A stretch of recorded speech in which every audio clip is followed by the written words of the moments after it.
Thank you for purchasing the QGA test kit from LuminUltra. Let's quickly review what you can expect to see when you unbox this test kit.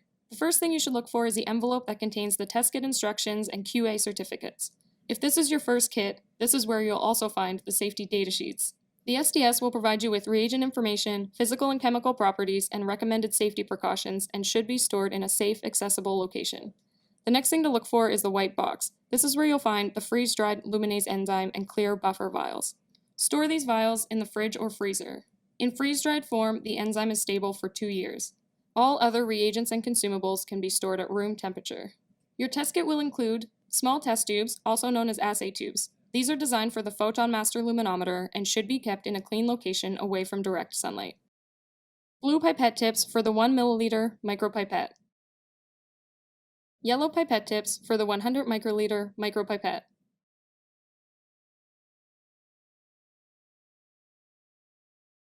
Nine milliliter ultralute dilution tubes. The expiry date will be listed on the styrofoam rack. 1 bottle of Ultralyse 7. 1 bottle of UltraCheck 1 used to calibrate the enzyme.